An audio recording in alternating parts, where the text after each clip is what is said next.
Bienvenue sur notre chaîne. N'oubliez pas de vous abonner pour ne pas manquer les nouvelles vidéos. Bon visionnage. La cabane au bord du lac était baignée par la lueur chaude des lanternes, leur lumière vacillante se reflétant sur la surface calme et vitrée de l'eau. Une douce brise du soir agitait les arbres, portant l'odeur légère du pin et la fumée lointaine d'un feu de camp à proximité. C'était le genre de nuit qui promettait détente, rire et la simple joie d'une bonne compagnie. Marc ajusta le poignet de sa chemise en montant sur la terrasse en bois, observant la scène devant lui. Sa femme, Lorraine, était levée dans l'un des fauteuils Adirondack, un verre de vin reposant légèrement entre ses doigts. En face d'elle, Dan, son meilleur ami depuis plus d'une décennie, se penchait en avant avec son assurance habituelle, son sourire large et détendu. À côté de Dan se trouvait Annie, sa nouvelle petite amie, une femme discrète mais agréable qui venait tout juste d'entrer dans leur cercle social. Des rires résonnèrent dans l'air frais du soir, l'odeur du steak grillé se mêlant aux notes florales légères du parfum de Lorraine, une senteur que Marc avait toujours associée au réconfort. Mais ce soir, quelque chose clochait. Ce n'était pas le cadre était parfait. Ce n'était pas la compagnie, c'était un des gens en qui il avait confiance. Et pourtant, une anxiété sourde nouait son estomac, comme un murmure d'avertissement qu'il ne parvenait pas tout à fait à entendre. Dan était toujours charismatique, charmant d'une manière qui attirait les gens sans qu'ils s'en rendent compte. Marc l'avait vu maintes fois. Dan entrait dans une pièce et captivait l'attention avec rien de plus qu'un sourire en coin et une blague bien placée. Cela ne l'avait jamais dérangé auparavant. Mais ce soir, il remarqua quelque chose de différent. Le rire de Lorraine, habituellement doux et retenu, était plus fort, plus libre, trop libre. Elle se penchait vers Dan lorsqu'il parlait, enroulant une mèche de cheveux autour de son doigt, un geste que Marc avait vu 1000 fois quand elle flirtait. C'était une habitude dont elle n'était probablement même pas consciente, mais lui, si. Et lorsqu'elle prit une gorgée de vin, ses yeux s'attardèrent comptant sur ceux de Dan d'une manière qu'il n'avait jamais fait auparavant. Marc resserra sa prise autour de son propre verre, sentant la condensation fraîche contre sa paume. Il se dit qu'il imaginait des choses, que le vin lui faisait voir des liens qui n'existaient pas, que la chaleur de la soirée était la raison pour laquelle sa chemise semblait soudain trop serrée autour de son col. Marc, ça va? La voix d'Annie était douce, à peine audible par-dessus le bourdonnement de la conversation. Il cligna des yeux, tournant son attention vers elle. Elle l'observait avec une légère curiosité, les sourcils légèrement froncés. Ouais, dit-il, forçant un petit sourire. Juste fatigué, longue semaine. Annie hocha la tête en signe de compréhension et se tourna vers la conversation. Mais Marc pouvait voir qu'un léger doute s'était planté dans son esprit. Peut-être l'avait-elle remarqué, elle aussi. Dan laissa échapper un rire grave, inclinant légèrement la tête en arrière. « Allez mec, ne décroche pas maintenant, la soirée ne fait que commencer. » Lorraine rit, donnant un petit coup de coude à Dan. « Ouais, Marc, ne sois pas si ennuyeux. » Les mots étaient donc légers, taquins, mais il y avait quelque chose dans son ton, une pointe de moquerie qui ne lui plaisait pas. Dan la regarda, et pendant une fraction de seconde, Marc surprit quelque chose dans son expression. Un éclat de suffisance, de complicité. Une conversation silencieuse entre eux, dont Marc était exclu. Son cœur battit un peu plus fort dans sa poitrine. Il n'imaginait pas cela. Quelque chose n'allait pas. Marc revint dans la maison avec une brassée de bois, l'air frais de la nuit encore accroché à sa peau. La lueur chaude des lanternes projetait des ombres vacillantes sur les murs en bois et des rires s'échappant du salon. Mais quelque chose dans ces rires lui noua l'estomac. Ils étaient trop étouffés, trop conspirateurs.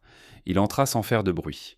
L'odeur du vin rouge et des bougies allumées emplissait l'air, se mêlant au bourdonnement lointain des criquets dehors. Ses yeux balayèrent sur la pièce et en un instant il sut. Lorraine, sa femme, était assise près, trop près de Dan. Leurs genoux se touchaient presque, et leur langage corporel parlait un langage silencieux de familiarité. Elle se penchait vers lui, un sourire malicieux sur les lèvres, tandis que les yeux de Dan brillaient d'une lueur qui serra la poitrine de Marc. Il déglutit, repoussant l'anxiété. Peut-être imaginait-il des choses, peut-être avait-il trop analysé leur comportement toute la soirée. Puis, comme si le destin voulait écraser tout doute persistant, Lorraine passa lentement une main distraite sur sa cuisse, un geste destiné à attirer l'attention. Le regard de Dan suivit, s'attardant juste un peu trop longtemps. Une froide réalisation s'empara de Marc. Quelque chose se passait. Quelque chose s'était déjà passé. Il posa le bois, le bruit des bûches contre le plancher faisant sursauter Lorraine et Dan. Le sourire de Lorraine s'élargit. « Déjà de retour ?» demanda-t-elle, son ton léger, presque moqueur. Dan s'étira paresseusement. comme si la présence de Marc avait interrompu quelque chose d'intime. Annie, la nouvelle petite amie de Dan, était assise un peu à l'écart, son verre de vin intact, une expression incertaine sur le visage. Elle n'était pas dans le coup, c'était clair. Marc se força à respirer, à garder son calme. « Il fallait plus de bois pour le feu », dit-il simplement, étudiant l'expression de Lorraine, attendant qu'elle rompe le contact visuel. Elle ne le fit pas. Au lieu de cela, elle jeta un coup d'œil à Dan comme pour chercher son approbation. Quelque chose en Marc se brisa. Ce n'était pas juste un flirt spontané, c'était planifié. Lorraine exhala dramatiquement et leva les yeux qu'au ciel. « Écoute, Marc, dit-elle repoussant une mèche de cheveux derrière son oreille, un geste qu'elle utilisait toujours lorsqu'elle annonçait de mauvaises nouvelles d'une voix douce. Je pense qu'il est temps d'arrêter de faire semblant. Le cœur de Marc s'emballa, la pièce semblant rétrécir, la lueur vacillante des bougies transformant l'espace en quelque chose de claustrophobique. Lorraine soupira, s'étirant comme un chat qui avait enfin décidé d'arrêter de jouer avec sa proie. « Tu n'es plus vraiment nécessaire ici. » Les mots tombèrent un trop comme de l'eau glacée le long de sa colonne vertébrale. Dan souriait, sirotant son vin, attendant la réaction de Marc comme si c'était un jeu. Les lèvres d'Annie s'entr'ouvrirent un taille sous le choc, visiblement aussi abasourdie que Marc. Lorraine se pencha en avant, posant son menton sur sa main, son sourire acéré. Dan et moi, disons simplement que nous avons réalisé que les choses sont meilleures ainsi. Tu ne cadres plus dans cette dynamique. Marc la fixa, cherchant une trace de culpabilité, un éclat d'hésitation. Il n'y en avait aucune. Elle s'en fichait. Dan fit teinter son verre contre le sien. « Rien de personnel, mec, » dit-il avec un sourire qui donna envie à Marc de serrer les poings. « Juste la sélection naturelle, tu sais. » Marc inspira lentement, maîtrisant la tempête en lui. Puis, sans un mot, il hocha la tête. Les sourcils de Lorraine se haussèrent d'amusement. « C'est tout, pas de combat, pas de sortie dramatique. » Marc laissa échapper un souffle, une lente expiration qui masquait les calculs dans son esprit. Il soutint son regard, ferme, indéchiffrable. « Non, dit-il calmement. Pas besoin. » Un éclat traversa son expression, juste une seconde. Peut-être s'attendait-elle à ce qu'il s'effondre, qu'il supplie, qu'il fasse une scène, mais il ne lui donnerait pas cette satisfaction. Au lieu de cela, il se tourna vers Annie, dont les mains étaient serrées sur ses genoux, les jointures blanches. Elle le regardait comme si elle venait de réaliser que l'homme avec qui elle sortait n'était pas celui qu'elle pensait. Marc croisa son regard. « Tu viens ?» Dan ricana. « Oh, allez mec, elle ne va pas. » Annie se leva. Le sourire de Dan s'effaça. « Je pense que je vais y aller aussi, » murmura-t-elle, attrapant son manteau. Le visage de Lorraine se tordit d'agacement. « Sérieusement, Annie ?» Annie ne répondit pas. Marc ne jeta pas un regard en arrière. Il sortit, l'air nocturne le submergeant, éclaircissant ses idées, aiguisant sa concentration. Il marcha vers sa voiture, son pouls au stable, son esprit déjà en action. Il pensait m'en avoir gagné. Il pensait en qu'il était simplement parti. Mais il n'avait aucune idée que leur petit monde parfait était sur le point de s'effondrer. Marc s'éloigna de la cabane sans un mot. Pas d'éclat, pas de dispute, pas de plaidoyer désespéré pour une explication. Juste un départ silencieux. C'était le genre de réaction qui faisait se sentir Lorraine et Dan invincibles. Ils pensaient m'en l'avoir écrasé, brisé son esprit. Dans leur esprit, ils disparaissaient déjà dans l'insignifiance, une pièce écartée sur l'échiquier de leur plaisir égoïste. Mais Marc n'était pas brisé. L'air frais de la nuit l'enveloppa alors qu'il montait sur la jetée en bois près du lac. La lune se reflétait sur l'eau, sereine, imperturbable, contrairement à son esprit. Dans sa tête, les calculs étaient déjà en cours. Chaque trahison avait des conséquences. Il pensait qu'il partirait et pleurerait dans une chambre d'hôtel. Non, il l'avait sous-estimé. Marc sortit son téléphone et fit défiler ses contacts. Ses doigts s'arrêtèrent sur un nom. Peter Malister, un investisseur de haut vol, l'un des plus gros clients de Dan. Marc avait été celui qui les avait présentés des années auparavant. Si Peter apprenait quel genre de personne était vraiment Dan, sa confiance en lui s'évaporerait en un instant. Une profonde inspiration. Une expiration nette. Puis il appuya sur appeler. « Oh, Marc, quoi de neuf, mon pote ?» La voix de Peter était décontractée, mais Marc pouvait entendre le léger tintement de glaçons dans un verre. Il prenait son whisky habituel de fin de soirée. « Il faut que je te parle de Dan, » dit Marc, sa voix contrôlée, précise. « Quelque chose qui pourrait te coûter beaucoup d'argent si tu n'agis pas maintenant. » Il y eut un silence, puis « Je t'écoute. » Et ainsi, Marc commença. À la fin de l'appel, Marc avait fait plus que planter une graine de doute. Il avait mis le feu aux fondations de Dan. Peter ne prenait pas la trahison à la légère. Il enquêterait et quand il découvrirait ce que Mark avait laissé entendre, la gestion discrète des fonds par Dan, ses décisions négligentes, l'arrogance qui le poussait à prendre des risques sans consulter ses investisseurs, il se retirerait de leur accord. D'autres suivraient et Dan ne le verrait pas venir. Mais Mark n'avait pas fini. Il passa à un autre contact. Michael Carmine, le propriétaire de la propriété au bord du lac qu'il louait actuellement. Un homme d'affaires méticuleux, Michael était fier de la réputation de ses propriétés de location exclusive. S'il apprenait que ses invités non seulement manquaient de respect à la maison, mais se livrèrent aussi à des comportements douteux, il ne le tolérerait pas. Les doigts de Mark volèrent sur l'écran, il tapa un message joignant un fichier audio, un extrait de la conversation qu'il avait secrètement enregistrée plus tôt dans la soirée, juste avant de quitter la cabane. La voix de Lorraine était claire. Mark ne comprend tout simplement pas. Il est tellement prévisible. Je veux dire, allez, il pensait qu'on venait ici pour une escapade amusante, comme un petit couple heureux. S'il vous plaît, Dan est tellement plus excitant. Je n'ai même pas de remords. Mark est trop faible pour faire quoi que ce soit. Mark esquissa un sourire. Faible, elle n'avait aucune idée de ce qu'était la vraie force. Il appuya sur envoyer. Quelques minutes plus tard, son téléphone vibra. Michael, tu es sérieux? Ces gens sont dans ma maison en ce moment, Mark. Mark répondit, ils y sont, j'ai pensé que tu devais savoir. Michael, merci de m'avoir prévenu, je m'en occupe. Mark rangea son téléphone et exhala son souffle régulier. 2 coups joués. Un de plus compléterait la première étape. La dernière étape demandait de la précision. Il ouvrit son compte de médias sociaux, faisant défiler ses photos jusqu'à ce qu'il trouve exactement ce qu'il cherchait. Une photo de lui et Lorraine prise, il y a quelques semaines, souriant, les bras autour l'un de l'autre. L'image parfaite d'un couple amoureux, mais maintenant elle servirait à un autre dessein. Il joignit le même enregistrement audio et tapa une légende. Certaines personnes pensent qu'elles peuvent trahir sans conséquence. Certaines personnes oublient pensant que la vérité finit toujours par remonter à la surface. Il hésita une seconde avant d'appuyer sur publier. Alors qu'il se tenait là, regardant le lac, les ondulations de ses actions se propagèrent déjà. Le jeu avait commencé, et lorsqu'il réaliserait cependant ce qui se passait, il serait déjà trop tard. Dan s'adossa à son fauteuil, s'étirant paresseusement, sentant la chaleur de la victoire s'installer dans ses os. La soirée s'était déroulée exactement comme il le voulait. Mark était hors jeu et maintenant, lui et Lorraine avaient la nuit, et peut-être bien plus pour eux. Il prit une gorgée de son verre, savourant l'instant. Mais ensuite son téléphone vibra. Au début, il l'ignora, probablement juste un courriel tardif. Mais il vibra encore et encore. Avec un soupir, il attrapa son téléphone. L'écran était illuminé de notifications, messages, appels manqués, courriels, une tempête de communication qui semblait légèrement inquiétante. Client John Alderman, « Dan, qu'est-ce que j'entends sur les pratiques de ton entreprise? Appelle-moi ASAP. Chat de groupe d'investisseurs. Est-ce vrai ce qu'on dit sur la firme de Dan? J'ai besoin de précision.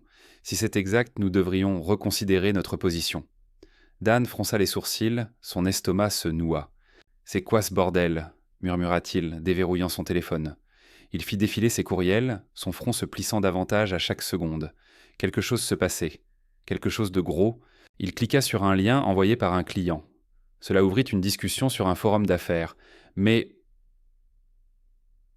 méfiez-vous des pratiques de commerciales douteuses sur le marché immobilier. Voici un nom à retenir. Dan Wilcox. Le sang de Dan se glaça. Il parcourut le message. Il était détaillé, trop détaillé. Il listait des informations internes sur les accords sous la table de son entreprise, les frais cachés, les négociations tordues, des choses que seule une personne proche de lui pouvait savoir. Ses doigts se resserrèrent autour de son téléphone. Mark, ça ne pouvait être que Mark. Un autre bourdonnement. Son assistante appelait, il décrocha. « Dan, c'est le chaos, dit-elle, la voix étouffée mais frénétique. Les clients se retirent, les investisseurs paniquent et les gens parlent. Quelqu'un répand des informations sur la façon dont nous gérons les affaires. » Il sentit une sueur froide se former à l'arrière de son cou. « Il faut arranger ça, aboya-t-il. Dis-leur que c'est des conneries. »« J'ai essayé, dit-elle, mais ce ne sont pas des conneries, n'est-ce pas ?» Van Dan serra la mâchoire. « Ce n'est pas la question. »« Peu importe, dit-elle. Les gens y croient dans dur. On a déjà perdu 2 contrats dans la dernière demi-heure. » Il sentit les murs se refermer sur lui. 2 contrats. Plus de 100 000 $ envolés, comme ça. Puis un autre appel arriva. John Alderman, l'un de ses plus gros clients. Il hésita une seconde, mais décrocha. « John, écoute, C'est quoi ce bordel, Dan ? La voix d'Alderman était tranchante, coupante. « Je vois des rapports disant que ta firme surfacture les clients depuis des années. » Dan força un rire. « Allez, John, tu sais comment fonctionnent les rumeurs. Qui te raconte ça? La question est-ce vrai ?» Dan ouvrit la bouche, mais quelque chose dans le ton d'Alderman l'arrêta. Ce n'était pas de la curiosité, c'était de la certitude. Dan exhala lentement. « Oh là, je résilie mon contrat, dit Alderman avant que Dan ne puisse parler. L'estomac de Dan se tordit. « Tu réagis trop au titillage. »« Que tu tinces, dit-il, serrant le téléphone si fort que ses jointures de blanchirent. « Je peux expliquer. »« Tu expliqueras à quelqu'un d'autre » coupa Alderman. « Je ne fais pas affaire avec des gens en qui je n'ai pas confiance. Adieu, Dan. » La ligne fut coupée. Dan fixa l'écran, la main figée. Un seul contrat, ça allait, il pouvait gérer. Mais John Alderman était influent. S'il se retirait, d'autres suivraient, et alors tout s'effondrerait. Le pouls de Dan battait dans ses oreilles, sa respiration rapide et superficielle. Il se tourna vers Lorraine, qui l'observait depuis l'autre côté de la pièce, un verre de vin à la main. « Qu'est-ce qui ne va pas ?» demanda-t-elle, haussant un sourcil. Dan essaya de garder un visage neutre. « Rien, mentit-il, juste un petit souci professionnel. » Elle esquissa un sourire et prit une autre gorgée. Il força un sourire, mais à l'intérieur, une peur froide s'installait dans ses os. Ce n'était pas juste un souci. C'était le début d'un effondrement. Lorraine était allongée sur le canapé, un sourire satisfait jouant sur ses lèvres, alors qu'elle faisait défiler son téléphone. Elle et Dan avaient dépassé la dernière demi-heure à porter un toast à leur nouveau départ, se délectant de leur supposée victoire. Marc était parti sans se battre, trop facile. Dan, les pieds posés sur la table basse, rit en remplissant leur verre. « Je t'avais dit qu'il ne ferait rien, dit-il, faisant tournoyer le liquide doré dans son verre. Lorraine exhala dramatiquement. « Ok, squarty, je veux dire, qu'est-ce qu'il pouvait faire ?» Il était toujours tellement prévisible, murmura-t-elle. C'était presque décevant, le peu de résistance qu'il a opposé. Un doux carillon interrompit son autosatisfaction. Un message, puis un autre. Puis une série rapide de notifications. Son front se plissa. Les textos continuaient d'arriver, des dizaines en quelques secondes. « C'est quoi ce bordel ?» Elle cliqua sur le premier message. C'était de sa collègue, Mallory. « Lorraine, c'est vrai ?» Le suivant venait d'une vieille amie d'université. « Waouh, je n'aurais jamais cru que tu étais comme ça. C'est dégoûtant. » D'autres messages affluaient, tous dans le même ton horrifié. Accusation, condamnation, choc. Une boule d'inquiétude se forma dans son estomac. Ses doigts tremblaient à renter légèrement, alors qu'elle ouvrait un lien que l'un d'eux avait envoyé. Et là, c'était là, une vidéo. Elle appuya sur lecture, et sa propre voix emplit la pièce, arrogante, condescendante, venimeuse. Marc était toujours facile à manipuler. Il suffisait de faire semblant d'avoir besoin de lui, de caresser un peu son ego. Il gobait ça comme un chiot quémandant des miettes. Dan se redressa. « Qu'est-ce qui se passe ?» La bouche de Lorraine s'assécha alors que la vidéo continuait. Les hommes comme lui sont utiles pour la stabilité, mais mon Dieu, qu'est-ce qu'ils sont ennuyeux. Il n'aurait jamais pensé que je pourrais faire quelque chose comme ça. Il n'a rien vu venir. Son propre rire résonna, creux et cruel. L'angle de la caméra était discret, l'enregistrement net. Celui qui avait capturé cela l'avait fait parfaitement, juste assez de contexte, juste le bon ton de voix. Sa main vola à ses lèvres, alors que la réalisation la frappait comme un train de marchandises. Il n'est pas excitant. Pas comme Dan, être avec Marc, c'était comme vivre en gris. Dan, c'est de la couleur, du feu, et je veux plus. La vidéo se termina, mais les dégâts avaient déjà commencé à se propager comme un feu de forêt. Son cœur battait la chamade alors qu'elle quittait le lien et ouvrait ses réseaux sociaux. Ses notifications étaient inondées. La section des commentaires sous son dernier post, une photo d'elle et Marc prise il y a 2 semaines, légendée pour toujours, était un champ de bataille. Alors c'est ça pour toujours, hein ? C'est ignoble, tu l'as utilisé et ensuite tu t'en es vanté. Dégoûtant. Je plains ton mari, mais au moins, il est débarrassé de toi maintenant. Partout où elle regardait, elle était dénoncée. Amis, collègues, même des connaissances dont elle n'avait pas vu depuis des années, se joignaient au concert, condamnant sa trahison.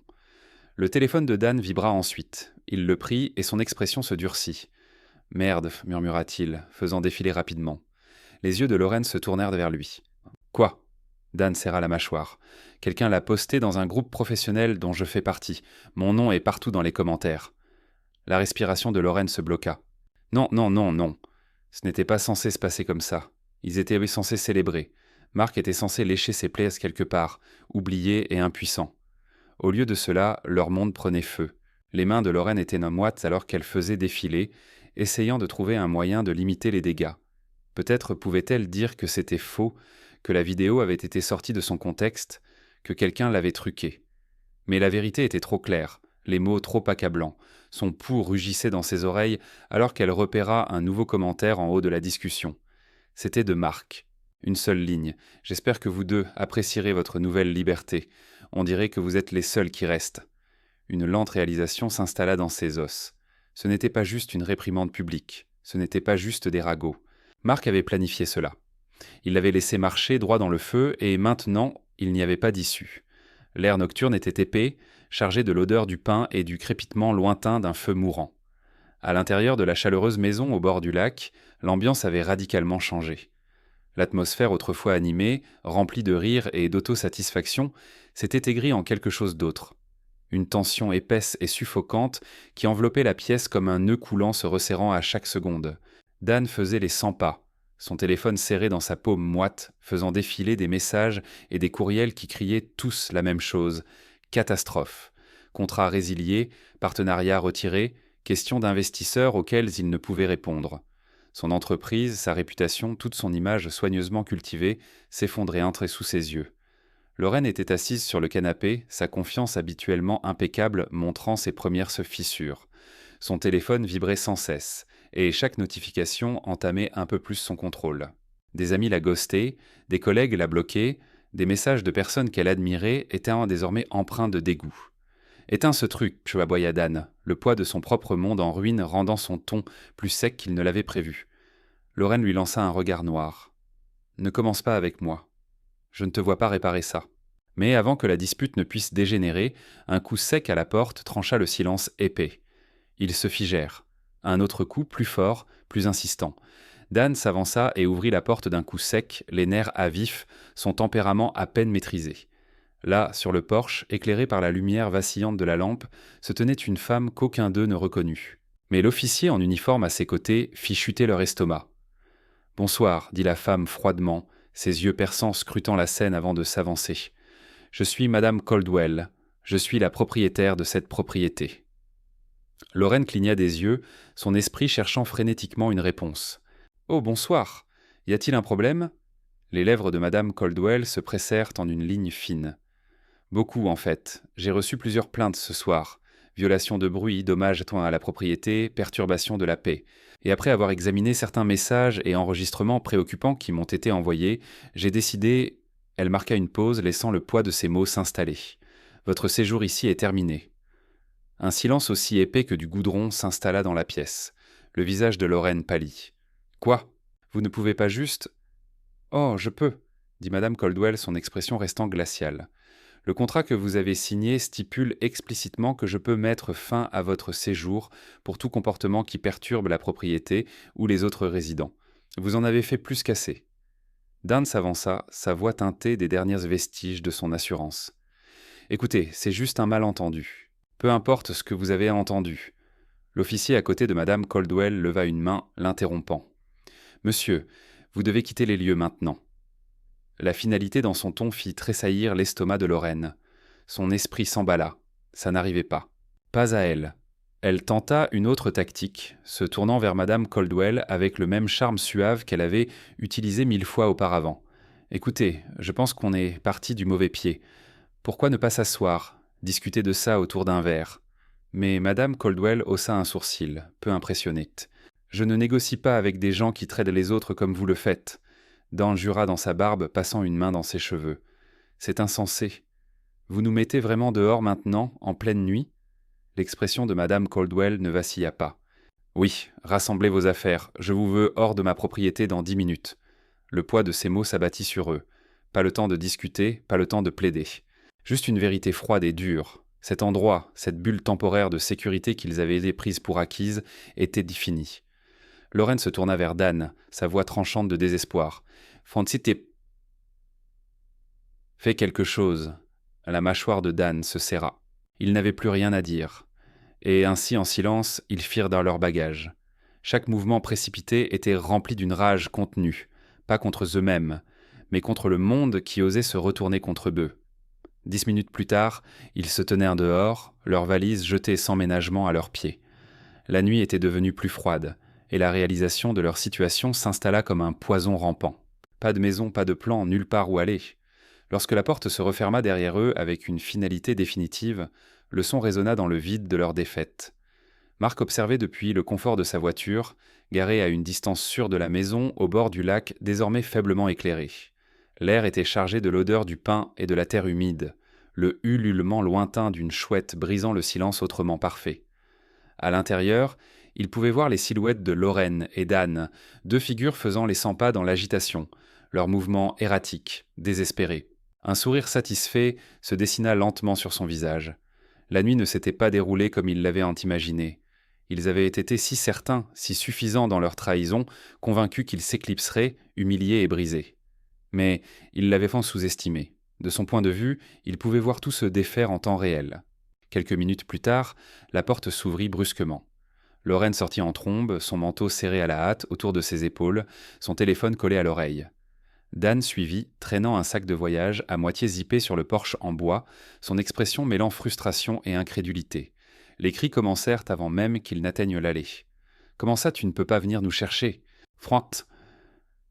aboya Lorraine dans le téléphone, sa voix, autrefois douce et confiante, désormais aiguë, presque frénétique. « Il cratera, se bêtera. En estant à coincer sont ici. J'ai besoin d'un trajet maintenant. » Une pause, puis ses épaules s'affaissèrent. Celui à l'autre bout du fil venait de la rejeter, catégoriquement. Dan, tout aussi débraillé, sortit son téléphone et tenta d'appeler quelqu'un lui-même. Son visage s'assombrit à chaque seconde de la conversation. « Allez mec, tu me dois bien ça. Juste un trajet jusqu'à la ville. Ouais, je sais ce qu'ils disent en ligne, mais... » Silence. Sa mâchoire se serra. Un autre appel, un autre rejet. Marc s'adossa à son siège, observant la lente réalisation s'installer. Ils étaient bel et bien seuls. La maison dans laquelle ils s'étaient sentis si invincibles ne leur appartenait plus. La propriétaire les avait expulsés après avoir appris le désordre à l'intérieur, au sens propre comme au figuré. Leurs cercles sociaux, autrefois remplis d'admiration et de loyauté superficielle, s'étaient évaporés en quelques heures. Personne ne voulait être associé à eux. Ils avaient en fait leur choix, et maintenant, ils en payaient le prix. Le téléphone de Marc vibra. Un message. C'est fait. Ils n'ont nulle part où aller.